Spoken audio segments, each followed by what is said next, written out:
The benefits of using cognitive behavioral therapy as an anger management technique. Anger is a widespread social problem with serious consequences and implications for members of society. Ongoing acts of terrorism, child abuse, marital dysfunction, and spousal abuse, an escalating incarceration rate, racial tensions, and an epidemic rise of drug abuse have all been associated with issues related to anger. Anger has many degrees and many triggers, which vary from person to person. Due to the fact that the brain is a complex organ, not all responses and chemical traits are the same in all people.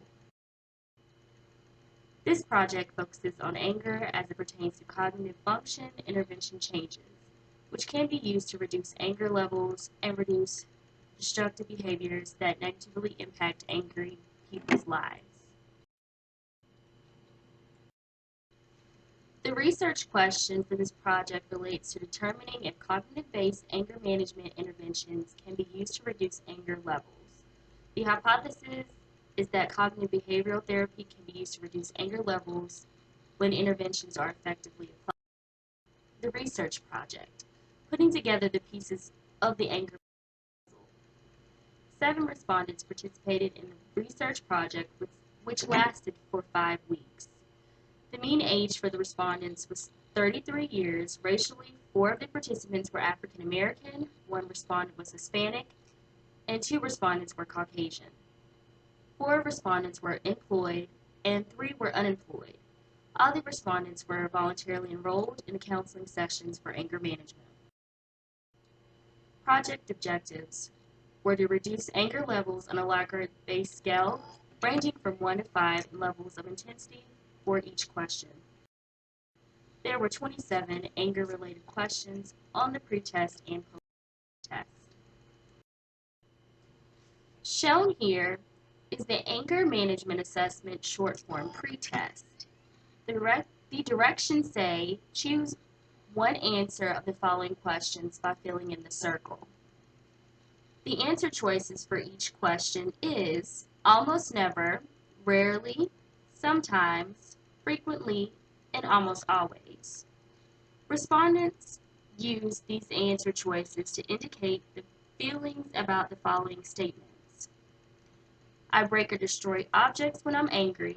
I feel stressed out, pressured, or in a hurry. When things don't go my way, I get depressed. People say to me that my behavior is hostile or scary. When I get angry, it is intense and lasts longer than I would like. I get irritated with people who don't agree with me. I tell myself how stupid I am or how stupid others are. I have a hard time knowing how others feel or how my behavior affects them. During the past week, I have felt annoyed, frustrated with others. I like to use drugs or alcohol when I'm feeling stressed out or frustrated. When I get angry, I regret my reactions or behavior. I get enraged when driving. I feel mistreated by others. I feel calm and relaxed. When someone makes me angry, I want to punish, hurt, or teach them a lesson. When I get mad, I become very quiet. I say exactly how I feel, even if it will cause trouble. I argue with my family members. I am on guard to keep others from taking advantage. When someone cuts me off in traffic, I feel enraged. I am irritable and grumpy. I have been warned about my behavior at work. I feel critical towards others. When I get angry, I don't remember things I say or do. People really annoy me when they don't behave the way they should. I get angry when I think of bad things people did to me in the past. I lie awake at night thinking about what somebody said or did to me. Lower RAL scores indicated that interventions were effective. RAL scores range from 0 to 70 in intensity levels, with 0 being the middest score, while scores of 70 and above indicated severe anger issues. The purpose of seeking reduced anger management scores was to help participants enact socially acceptable behavior and more positive responses to everyday occurrences. Curtailing excessive anger leads to positive quality of life and the ability to function affirmatively in social, familial, and employment settings, which benefits not only the client but society at large. Interventions utilized for the purpose of this project were cognitive-based and included intervention methods focusing on changing behavioral patterns through the usage of receptive interventions, which address participants through thought and behavioral patterns.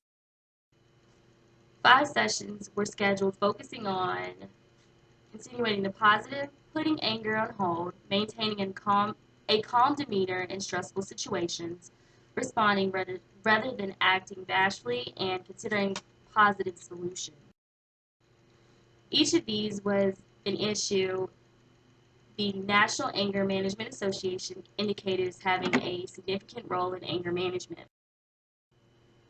Additionally, characteristics related to anger problems were addressed at weekly sessions. These included frustration and tolerance, critical reactions, perfectionism, dysfunctional thinking, possessiveness, poor communication skills, punitive or punishing behaviors, addictive personalities, and using anger as a power tool in a relationship. Each of these 5 sessions were followed by a video presentation about the behaviors. Each session lasted approximately 1 hour. Results indicated that these cognitive-based interventions had positive effects on behavioral patterns of respondents. Each participant who completed the sessions experienced a decrease in raw score totals on post-tests. These findings coincided with the findings of other researchers who embraced the perspective that cognitive behavioral therapy can be used to address excessive anger issues effectively in group settings. According to the National Anger Management Association, determining which interventions to use with clients in cognitive change process can be difficult in group therapy because the personalities of the participants as well as their anger levels and triggers vary. However, many researchers agree that 4 stages of change occur in the cognitive behavioral related to long-term anger management. These 4 stages include preparing for change, actually changing, adjusting to change, and maintaining change. Interventions must address throughout patterns to be effective. Situational triggers must be eradicated and addressed before rational change can occur. National Anger Management Association also noted that people with anger issues fall into specific categories and may exhibit symptoms of several categories, or a trigger may result from a single category. Low frustration tolerance.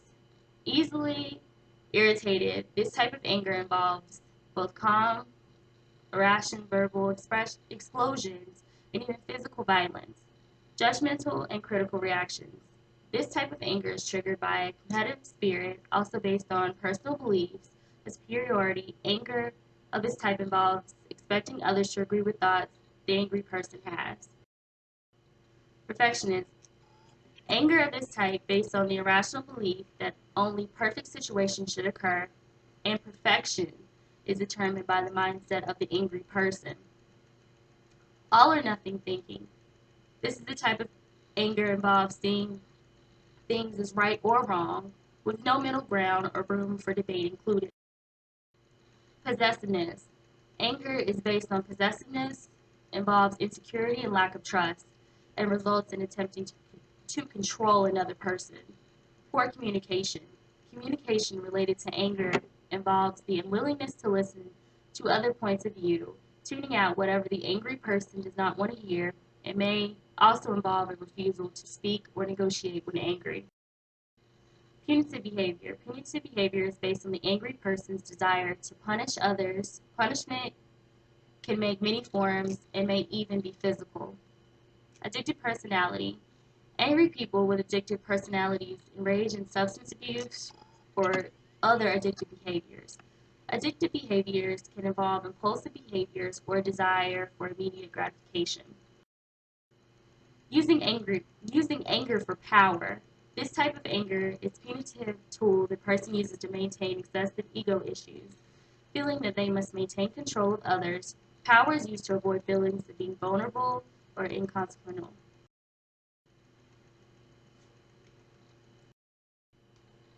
Two of the aforementioned topics were discussed each week during the 5-week intervention training period as follows.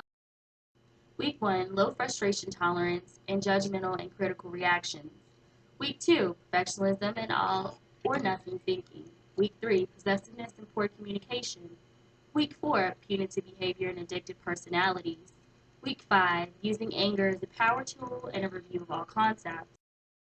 For the purpose of this project, interventions involve group discussions related and understanding what anger is, understanding what triggers anger responses, and a positive way of dealing with anger.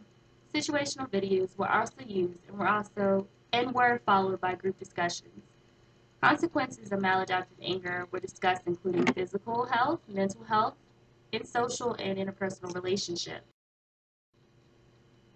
Solution-focused therapy and intervention techniques allow the group to focus on solutions instead of rehashing past experiences with anger. This allowed group members to actually assist in planning and discussing positive ways of dealing with situations which had caused problems in the past. Methodology as it pertains to the research project, the dependent variable is anger and the independent variables are anger management interventions. Due to the fact that anger is reflected in 3 types of responses, interventions must address all 3 areas to be effective.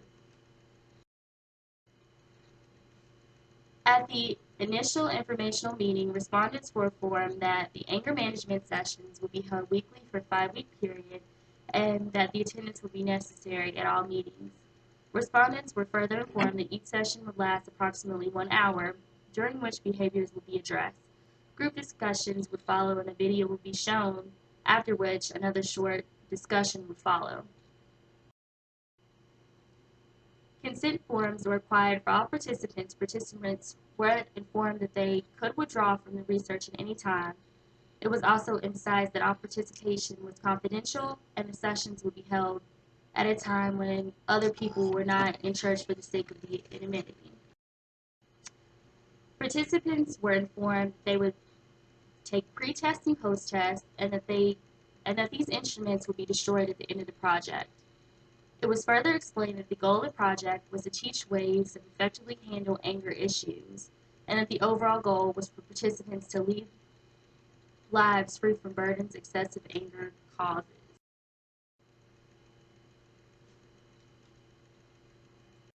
Regarding reliability and validity, all participants were able to read and write and were informed that if they had any questions about pre-test and post-test, they should ask for assistance.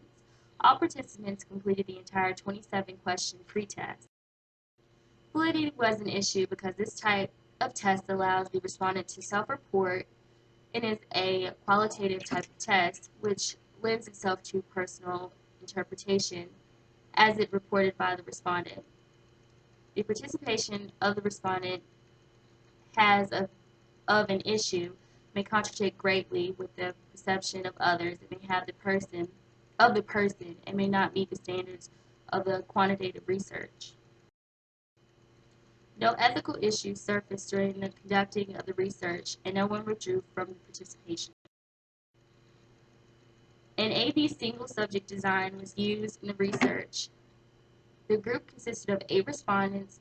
The goal was to determine if the interventions affected the pre-test behavioral patterns. After disintegration result, charts and graphs were used to report findings. Data points before and after program participation were analyzed. Visual significance was used in reporting raw score data presented in graph form for the group. Results support the inference that the intervention has significant value for participants. However, a time series design was not utilized in research during the testing period or after. It is not known that the result will be sustained over time. The anger management short form test was empirically validated and clinically proven concepts to assess anger as a psychological pathology. Interpretation guidelines and raw score guide and interpretation table are part of the assessment system. Raw scores of 0 to 39 are considered low scores, 40 to 49 are considered a mild score, 50 to 69 are considered a moderate score, and 70 or above are considered severe scores. For the purpose of anonymity, each test was color-coded for each of the 8 participants in the group. All 8 participants completed the entire test. Results. Results were tabulated for all research participants using National Anger Management Association post-test. Once again, a 27-question test was administered to participants. All participants completed the post-test. Raw scores were compiled of each participant based on the post-test respondents to the questions. Results indicated that all the participants had lower raw scores on the post-test than they did on the pre-test, indicating that the intervention sessions were of benefit to the participant. The mean score for the pre-test for the group was 67.14. The mean post-test score for the group was 51.42. Conclusion. All participants had lower raw scores in the post-test than on the pre-test, which indicates that the intervention sessions had some impact. However, it must be noted that the final raw scores varied from person to person and cannot be actually determined which interventions had the most impact upon participants. The greatest decline occurred with participant number 3, whose pretest was 81, whose post-test score was 65, a decline of 17 raw score points. The least impact occurred with participant number 1, whose raw score decreased only 4 points. One trend noted that those participants with higher pretest raw scores seemed to benefit the most from the session. As with all tests in which participants self-report, validity can be compromised in qualitative experiments like the National Anger Management Association test. Clients may not be truthful in self-reports. Aware of the fact that the interventions were supposed to help, clients could have easily reported improvements, which did not occur. Sampling was not random for the general population. Rather, participants were selected from one church and included participants who believed that they had anger issues. When it has not been significantly determined, when the issue of anger becomes clinical anger management matter. Selection base is possible due to the fact that the study included only participants who believed they had anger issues. And references are as follows.